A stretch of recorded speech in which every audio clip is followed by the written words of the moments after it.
Chapter 5.3, Solving Radical Equations.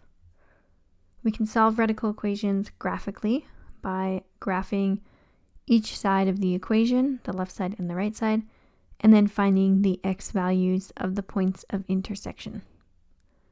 We're going to focus on solving radicals algebraically.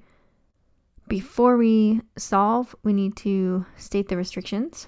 Then for solving, we want to isolate the radical, then square both sides and solve for x, and then verify our roots because we can get extraneous roots. State any restrictions on the variable, solve, and verify your solutions. Restrictions.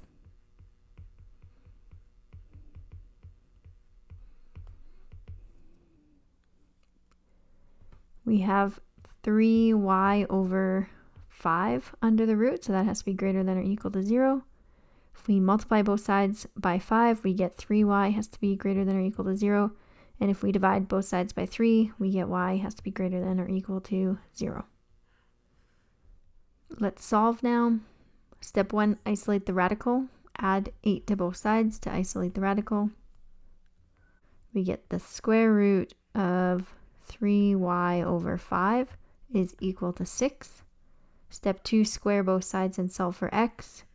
Square the radical, square the other side. We get 3y over 5 equals 6 times 6 is 36. Multiply both sides by 5. 3y equals 36 times 5.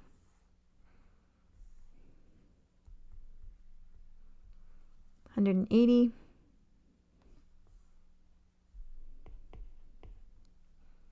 And divide both sides by 3. We get y equals 60. Step 3, we have to verify our roots to make sure it's not an extraneous root.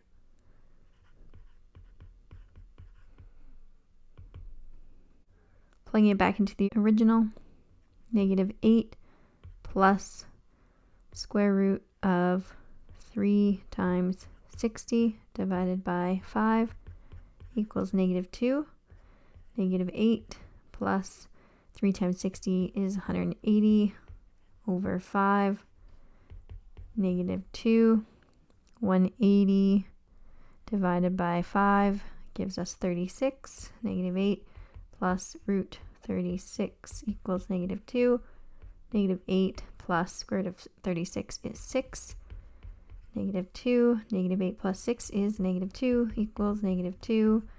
So that means our solution of y equals to 60 is a solution. M minus the square root of 2m plus 3 equals 6. Starting with our restrictions, we have 2m plus 3 under a square root, so that has to be greater than or equal to 0. If we subtract 3 from both sides, we get 2m has to be greater than or equal to negative 3. Divide by 2, we get m has to be greater than or equal to negative 3 over 2. Step 1 of solving, I want to isolate my variable. I'm going to add root 2m plus 3 to both sides. I get m equals root 2m plus 3 plus 6. I'm going to subtract 6 from both sides. I get m minus 6 equals root 2m plus 3. Step 2, once the variable is isolated, we want to square both sides.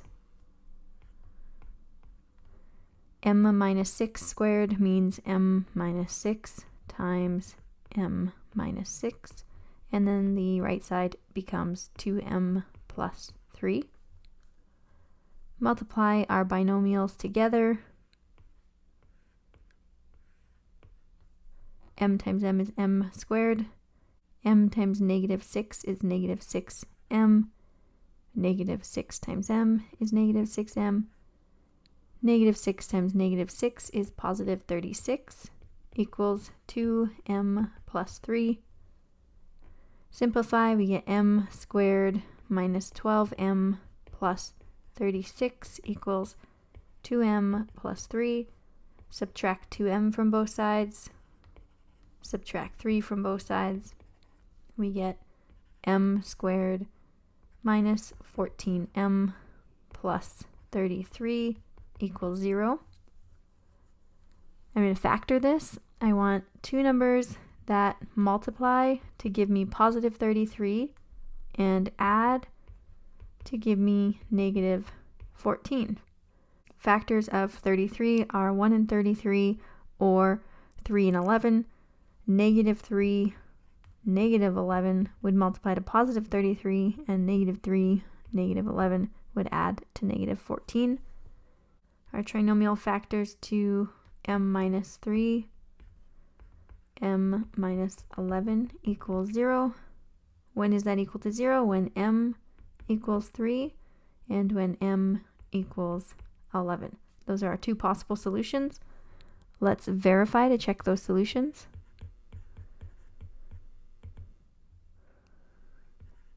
M equals 3, sub it into our original equation. 3 minus square root 2 times 3 plus 3 equals to 6. 3 minus square root 6 plus 3 equals 6. 3 minus square root 9 equals 6. Square root of 9 is 3, so 3 minus 3 equals 6. And 3 minus 3 is 0, which does not equal to 6. So m equals to 3 is not a solution. That would be an extraneous root.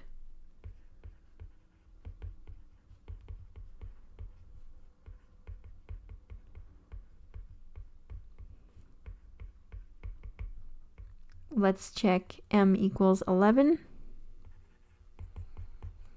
Plug it into the original.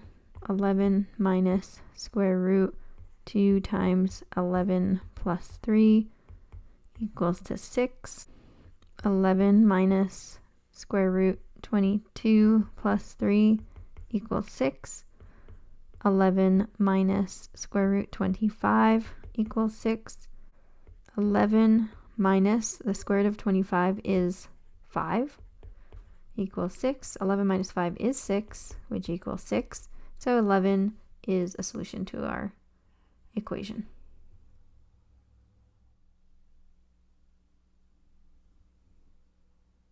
5. Starting with our restrictions.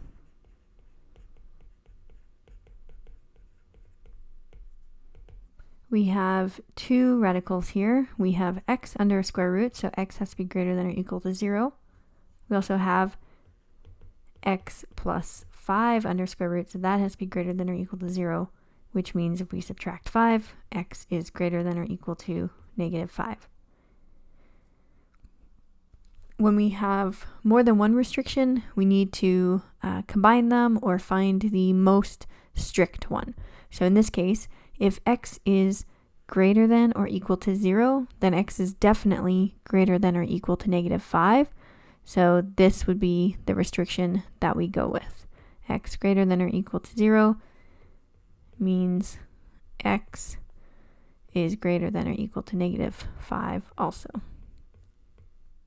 Solving, typically, if there's one radical that looks a little more complex than the other, then get that more complex radical isolated. So I'm going to subtract root x here. I get root x plus 5 equals 5 minus root x. Then I want to square both sides. We get x plus 5 equals 5 minus root x times 5 minus root x. Multiply the binomials. X plus 5 equals 5 times 5 is 25. 5 times negative root x is negative 5 root x. Negative root x times 5 is negative 5 root x. Negative root x times negative root x is positive root x squared. And when we have squared and square root, they cancel each other out. We get x plus 5 equals 25 minus 10 root x plus x, no root anymore. I don't have any x squared, so I'm not going to be factoring this. So I'm going to move all of my x values to one side and my non-x values to one side.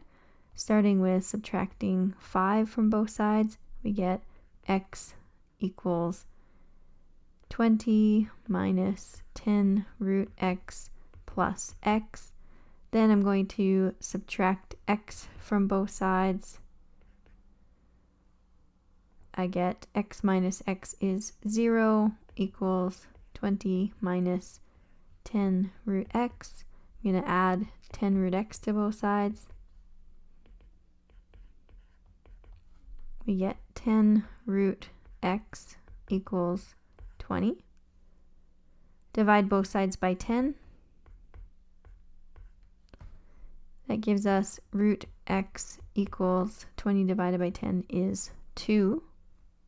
Last step, we want to square both sides to get rid of the root, and we get x is equal to 2 squared, which is 4. Let's verify this solution of 4.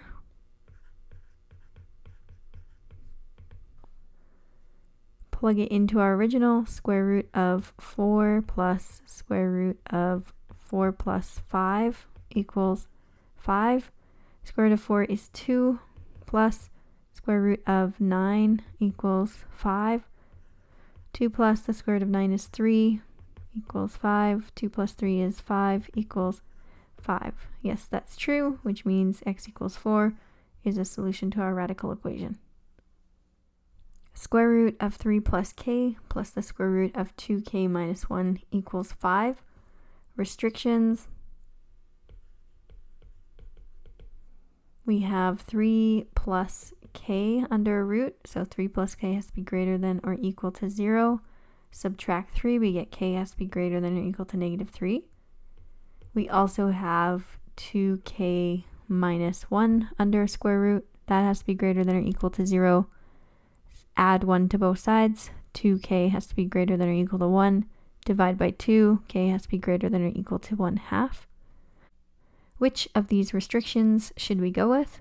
K is greater than or equal to negative 3, or k is greater than or equal to 1/2. Well, if k is greater than or equal to 1/2, then k is definitely greater than negative 3, so that is the restriction we choose.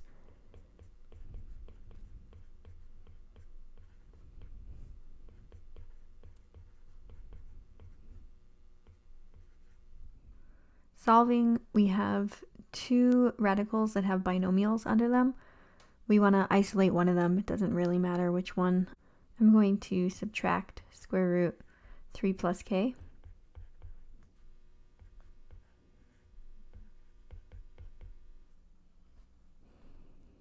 Then I have square root 2k minus 1 equals 5 minus square root 3 plus k. I want to square both sides to get rid of that root sign on the left. We have 2k minus 1 equals 5 minus root 3 plus k times 5 minus root 3 plus k. 2k minus 1 equals, multiply our binomials together. 5 times 5 is 25. 5 times negative root 3 plus k is negative 5 root 3 plus k. Negative root 3 plus k times 5 is negative 5 root 3 plus k. And negative root 3 plus k times negative root 3 plus k is positive root 3 plus k squared. And again, our squared and our square root cancel each other out. We then have 2k minus 1 equals 25 minus 10 root 3 plus k plus 3 plus k. Combine my constant terms on the right. 2k minus 1 equals 28 minus 10 root 3 plus k plus k. I want to isolate the radical that I have left so that I can get rid of it. I'm going to subtract 28 and subtract k. 2k minus k is 1k, or just k. My negative 1 minus 28 is negative 29 equals negative 10 root 3 plus k. Now I want to square both sides to get rid of that radical. K minus 29 times k minus 29 equals negative 10 squared is positive 100. And then square root 3 plus k squared would be 3 plus k, no more square root. Multiply our binomials together.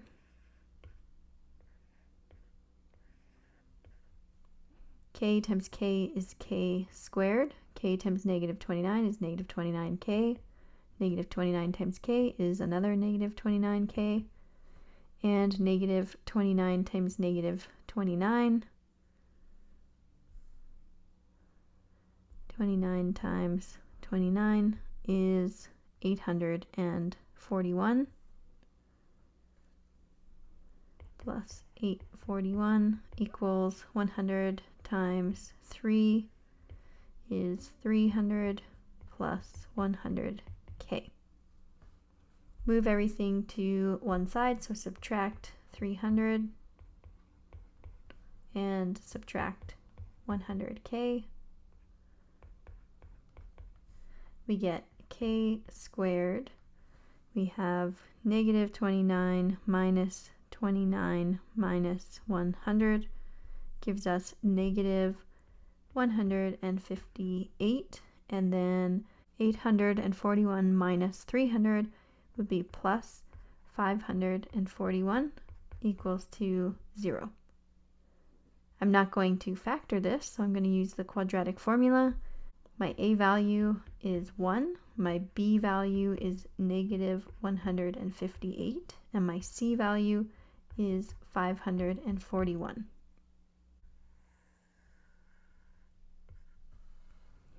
Quadratic formula is x equals negative b plus minus square root b squared minus 4ac divided by 2a. Fill in our information. We have k equals negative b is negative 158 plus minus the square root of negative 158 in brackets squared minus 4 times 1 times 541 divided by 2 times a, which is 1.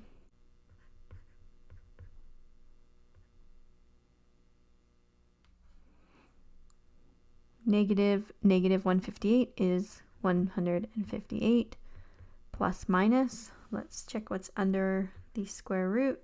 We have bracket negative 158 close bracket squared minus 4 times 1 times 541. Enter, we get 22,800 over 2. Let's check if 22,800 is a perfect square. Second square root 22,800. Enter. It's not a perfect square. If I give you a question that wants an exact value, so you have to simplify the radical, it will be a much nicer root than this. I would not give you something as big as 22,800. So this question doesn't say we have to write our answer in exact value. We are going to calculate the rounded values. Doing the plus first, bracket for the numerator, 158 plus the square root of 22,800, get out of my root, and then close the bracket for the numerator, divided by 2 gives us 154.4983, and then do the minus, changing my plus to a minus. We get 3.5016.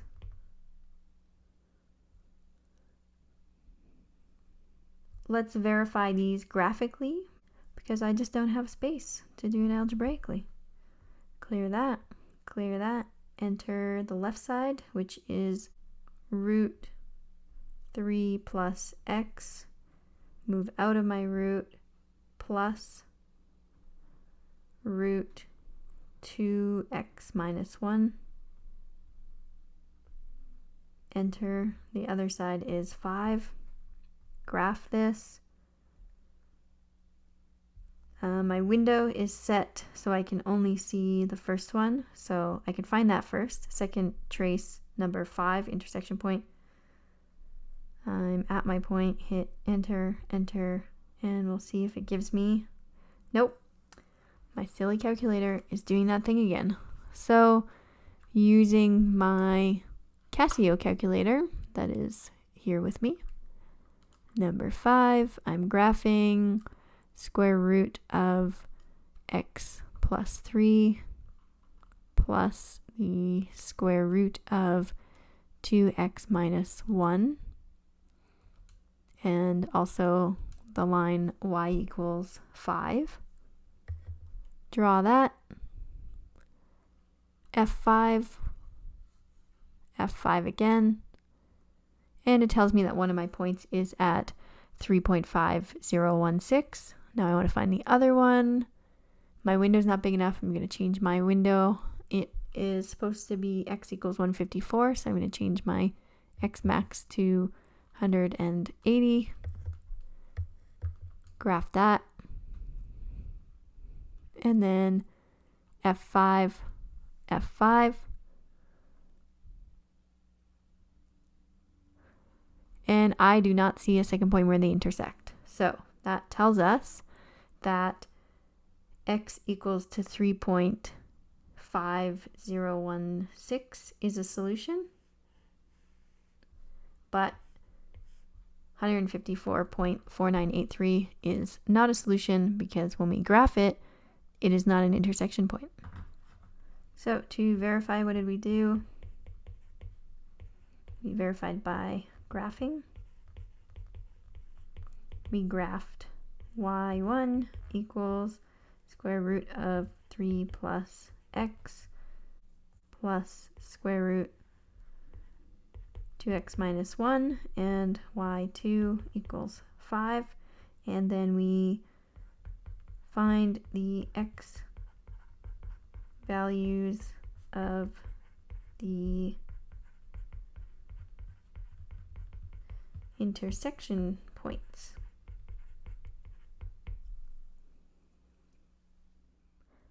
That brings us to the end of the Chapter 5 notes.